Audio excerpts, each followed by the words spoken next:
String handling. So mainly we need to talk about strings. It's a very important topic.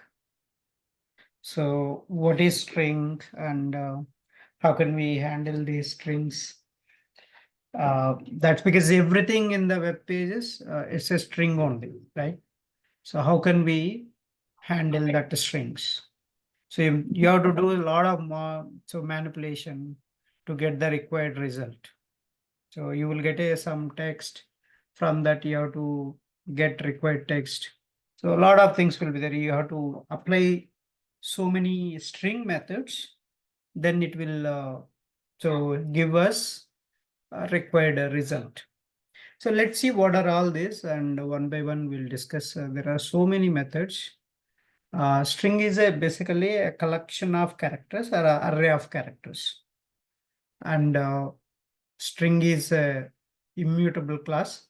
Immutability means once you create the string, you cannot modify. That means it's a final class basically. So you cannot modify this string value.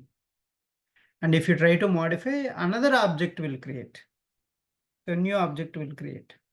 So that is the main no concept of this string means. And so basically, string is available in java.lang package. And so string, you can create three ways. One is string class, string buffer, string builder. Three ways you can create objects. So if you want to create immutable string, so that means that cannot be modified, that cannot be changed once you create it. That is called immutability. So that kind of immutable strings you want to create, you can use a string class. You want to create a mutable strings. Same string you can modify. You can do whatever you want on the same string. That time you can use a string buffer, string builder classes. So these two will help you to create a mutable strings. And so this is the one. String is implementing serializable, comparable, and char sequence interfaces.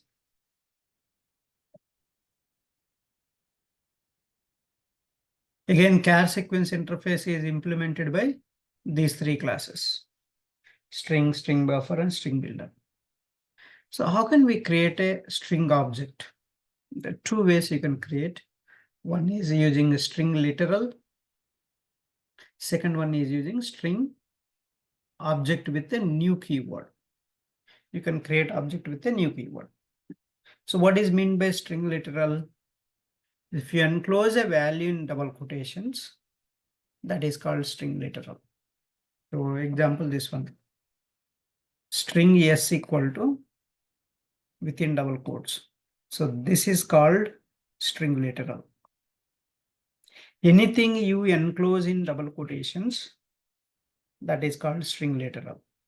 So where this will store in the heap area, the string literal will go and store in the string constant pool. So for example, if you are giving two similar strings, string s1 equal to welcome, string s2 equal to welcome.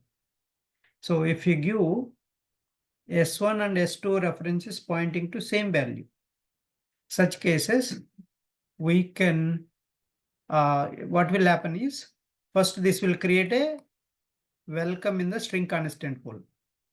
Second time when you create this, it will go and look for the same value is present in the string constant pool or not. If it is already present, it won't create another object. It won't create another object.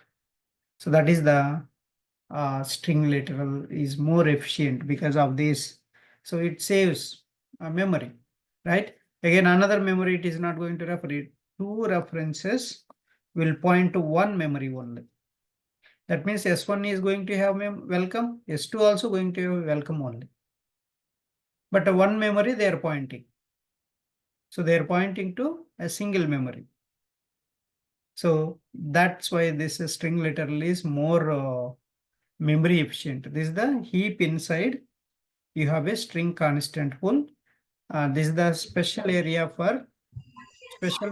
area for strings, string literals. First, take your pencil and make it perpendicular to another one. Then, taking a big rubber band, put it over the two criteria. okay. So it is a string constant pool is one of the memory area inside the heap memory. This constant pool inside only literals will store. So literals means I already told, if you enclose any value in double quotations, that is called string literals. So that is called string literals. And so that is a one way you can create object. Why people will use a string literal? Because it's a more memory efficient. So no new objects will be created if already the value present in the string constant pool. If it is not there only, it will create a new object. If it is there, it won't create. Like above example, welcome, welcome, it is there. So only one memory will be created. And the second way to create object for the class is using new keyword. We know all this. So we can create object for any class using new keyword. So that's what this string strOb is equal to new string Java. See here, two objects will be created here. One is new string. This will go and store in the heap memory. And this double quotations, whatever is there, this will go and store in the constant pool. Okay, clear? So with this, two objects will create. So this is not efficient, right? That's why people will use string literals only, this way only. Only one object. But here, two objects are creating.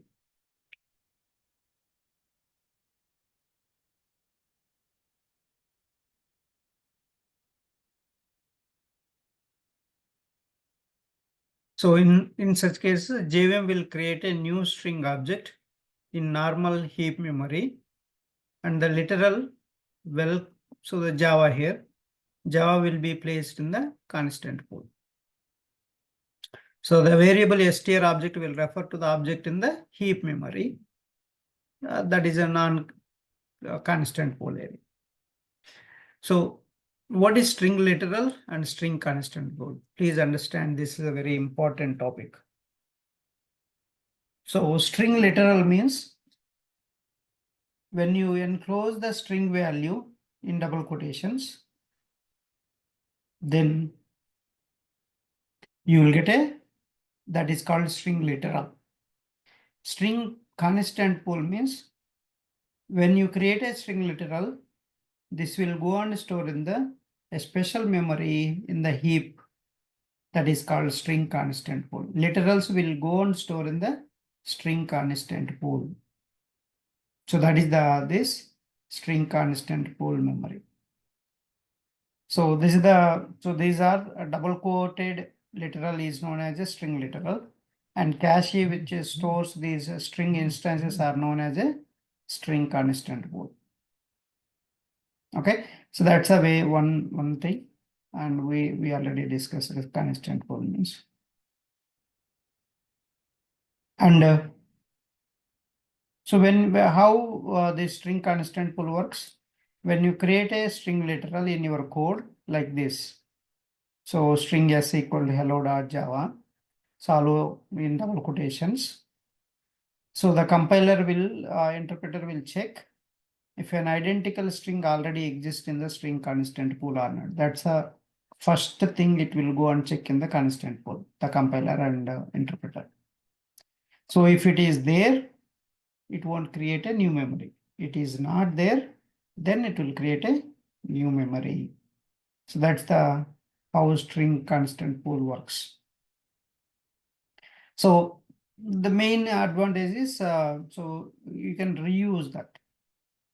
So and also memory efficient. These are the two advantages. Say this is the string str1 equal to hello, string str2 equal to hello. Now, so str1 and str2 both refer to the same string literal, that is hello. So in this string pool, instead of creating two separate string objects, the Java runtime optimizes memory.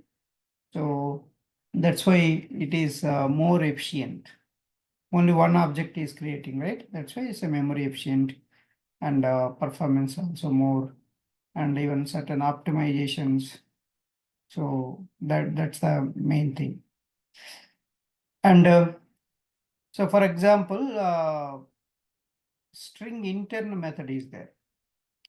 So when you create a object with a new keyword, right? When you create object with a new keyword, and that won't go and store in the string constant pool. If you want to bring that literal to string constant pool, you have to apply that string object dot intern method you have to call. Then that literal will come to this constant pool area. So that's how you can intern the string to get into a constant pool if you create object with a new keyword. Yes, so that is how you can create. So here are so many objects. You can see that. S3 and S4 pointing to Java. This is the string constant pool. This outside one is the heap memory. See here S1 is a different object. S2 is a different object. S1 is a different object. S2 is a different object. So at very high level, both are string object, but may difference comes from the point that a new keyword. So this is the using new keyword you are creating. And this is with the string literal concept. Say string A equal to Java, string B equal to Java. This is a very, very important interview question. So they will give you like this and they will ask a lot of questions on this. See A double equal to B. That means double equal to when you can use double equal to.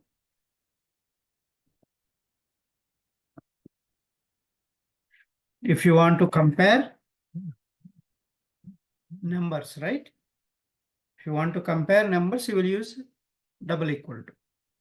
But what is this A and B? A is a reference to this memory. So that means integer, right? Some number you will get. And B also pointing to same memory. So that's why this is true and you are getting it true here. So why you are getting it true? Are you clear? Because see it is this S3 and S4 pointing to same memory. That means this has a memory 1, 2, 3, 4 and this also has a memory 1, 2, 3, 4, 1. So that is returning true.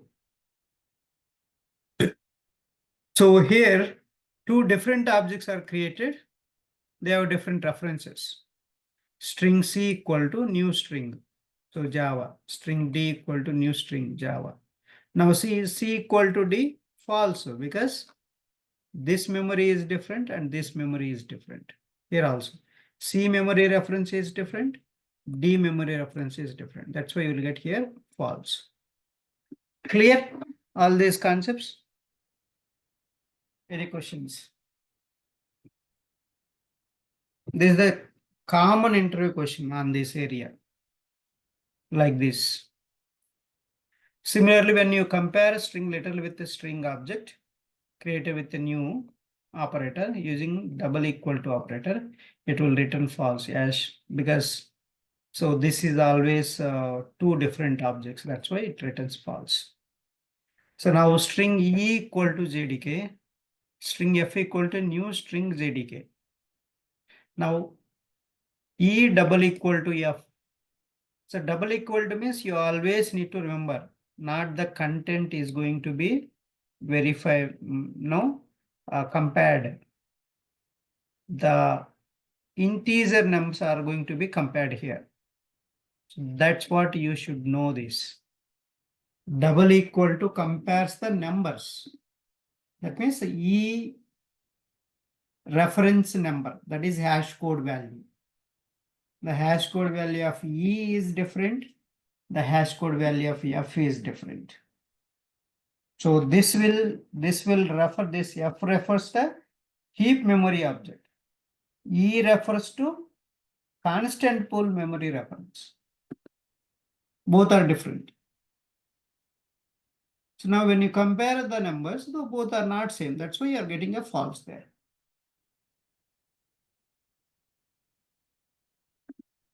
Okay.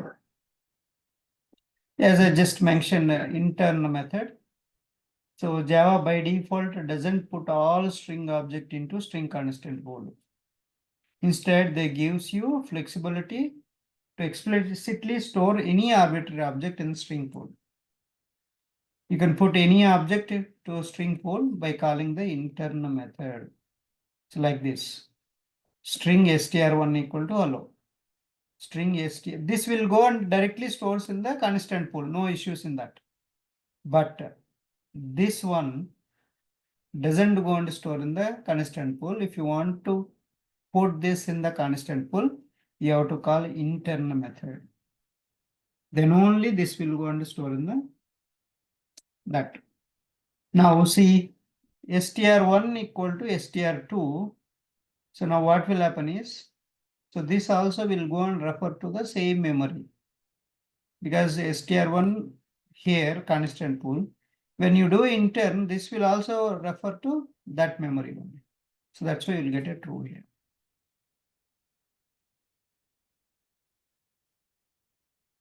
So str2 was explicitly interned using the intern method. That's why, so it refers to the same memory. So what are the difference between equals method and double equal to?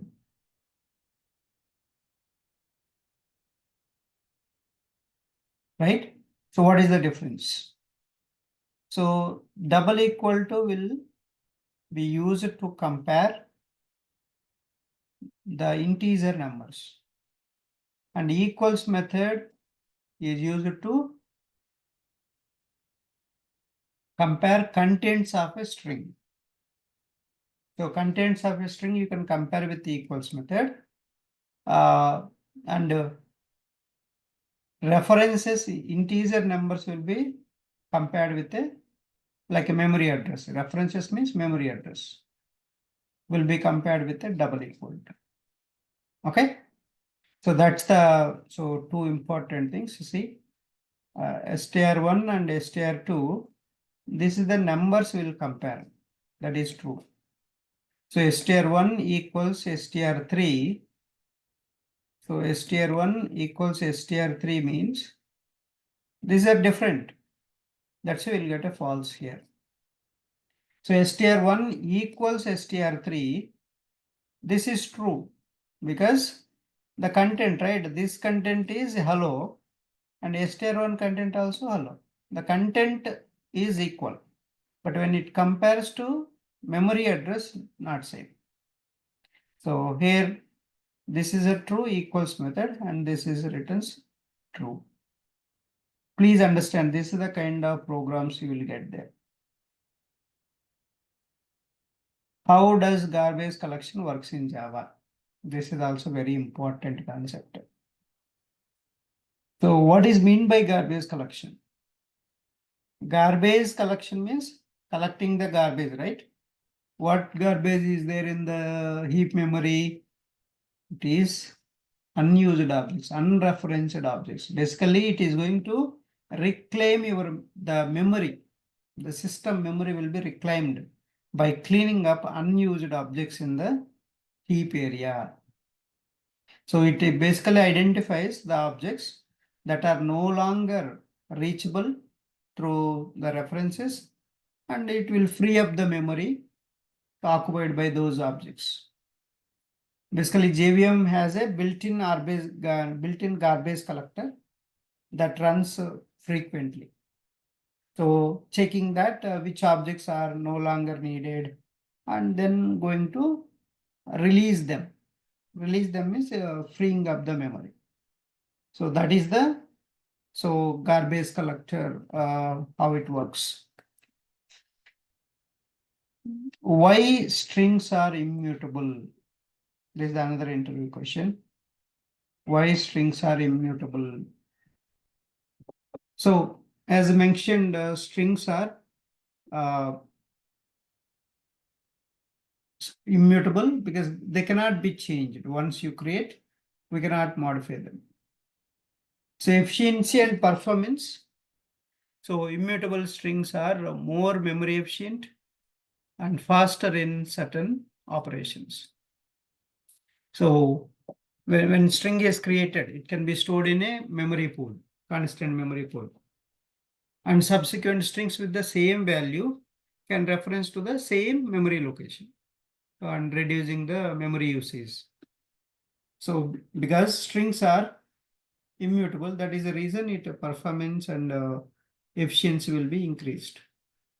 So they can be cached and shared among multiple threads safely.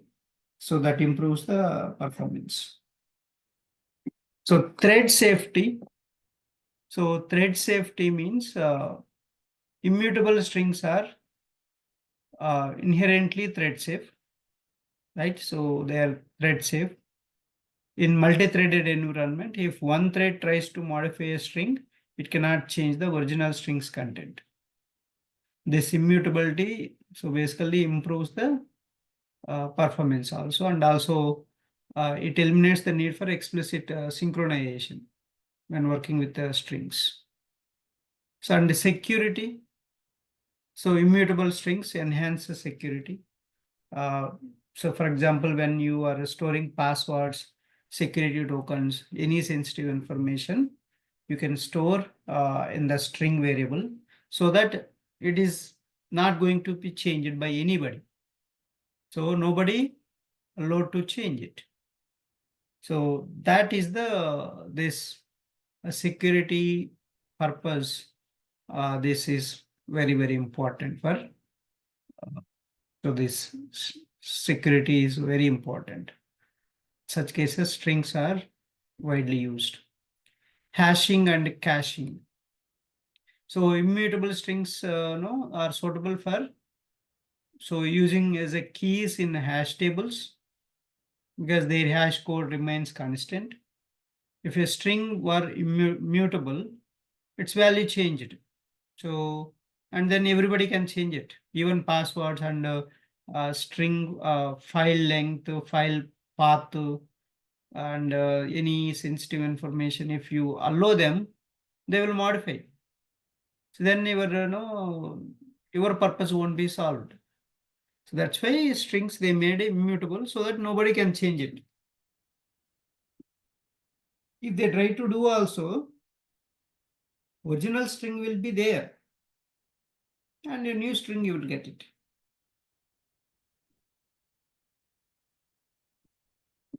So that's the main security it will give, and also hashing and caching techniques also this will be widely used.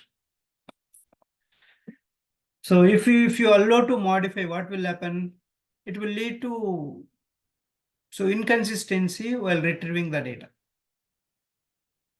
So next, consistency, immutability, make sure it consistently retrieve the data. And functional programming.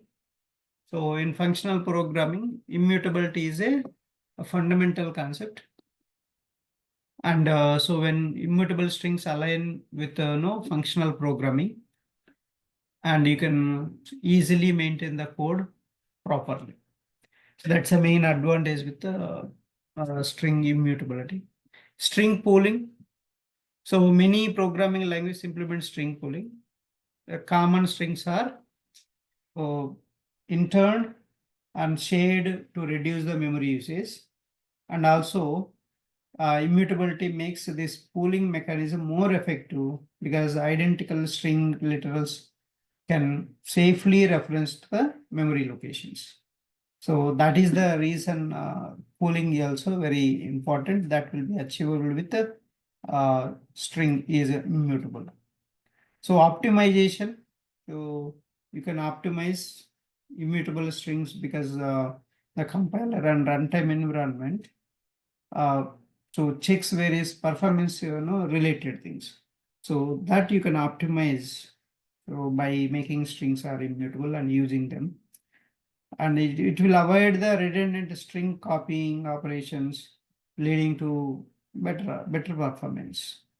So that's all the reasons why it is required as a immutable string. Okay, so then let's go and discuss on string methods.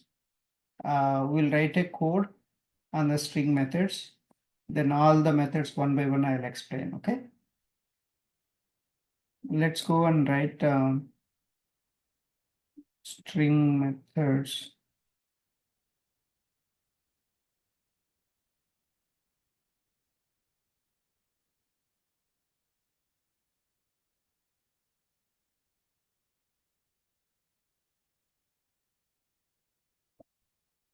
Okay.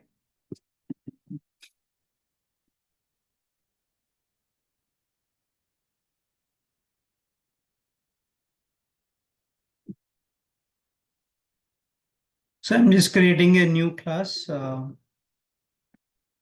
string methods demo.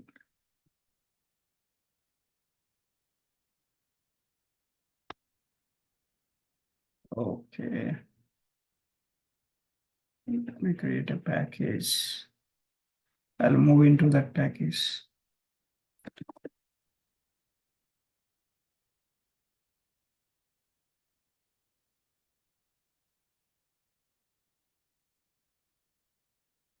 Yeah.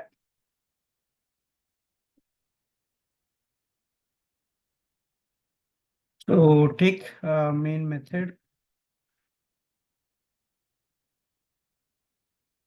First, I'll declare a string is equal to Java. The first method is the length method.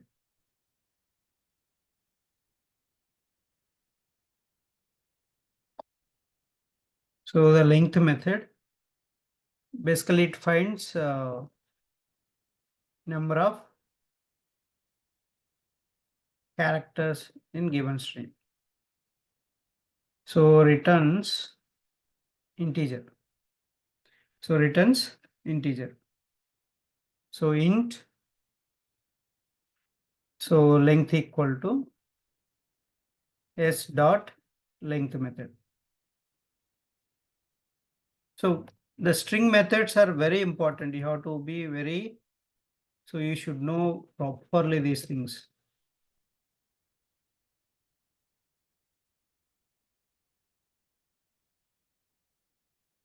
So widely you will use this and all the programs you will get in the interview strings only. I'll show you that how strongly they are asking no string programs. Even recently I'm facing a lot of string programs in the interviews. Uh,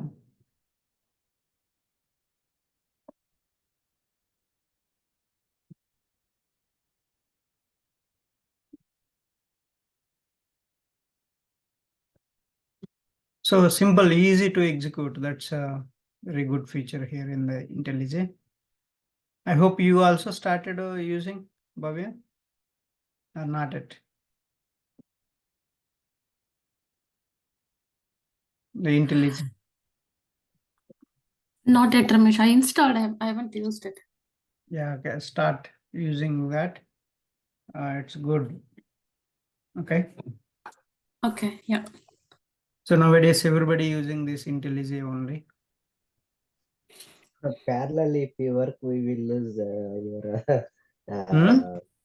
If we start working parallel in class, it is difficult, Ramesh. After class only, we need to practice. Yeah. Your video. So Yeah. many times I missed the content. So charAt method.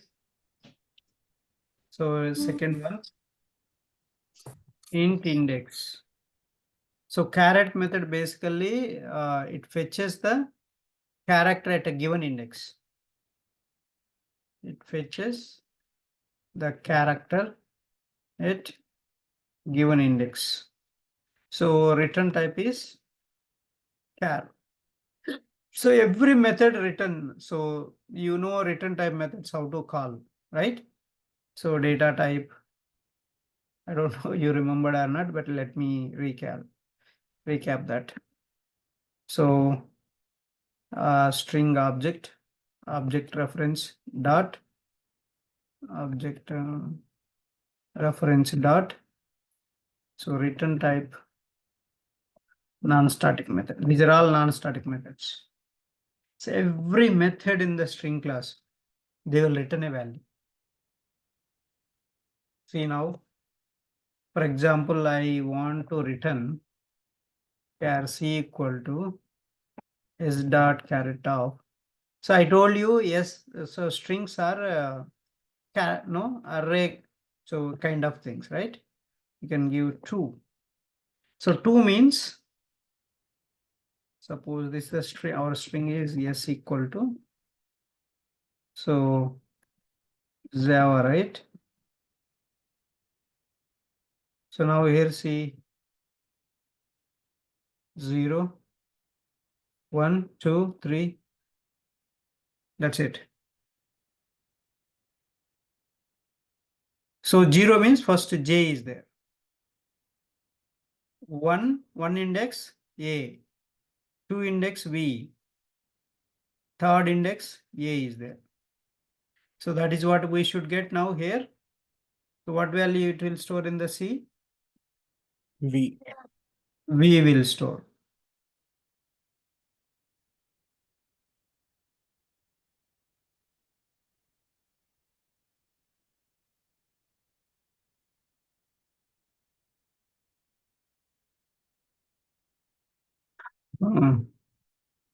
Second index character.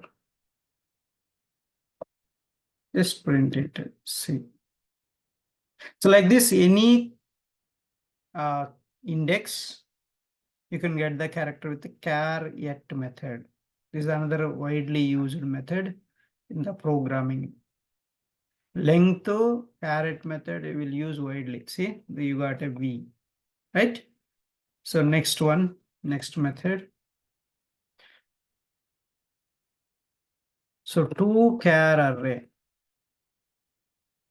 So toCharArray method. So what this method will do is it converts the string into character array. So it converts the string into a character array. So the return type is char array. Return type is char array. So character array ch equal to s dot toCharArray.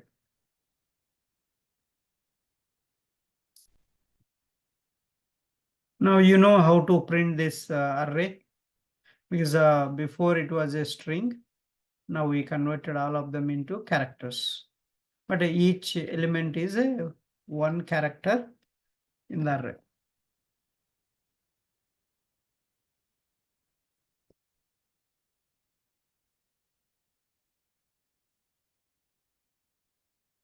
So yeah, character array is, so you can print. So arrays dot, maybe this is not the right approach, but to string again it will print as a string only. So let's see.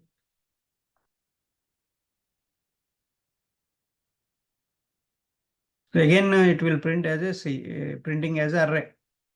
Okay, character array it is printing, right?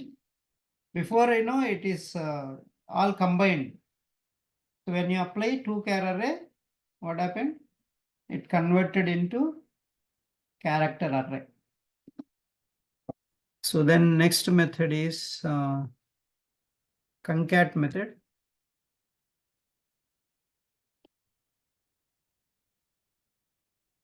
So the concat method joins two strings and you will get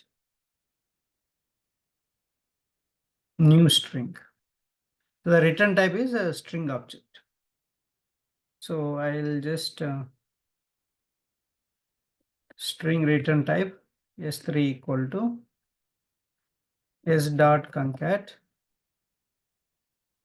So maybe I can give Selenium.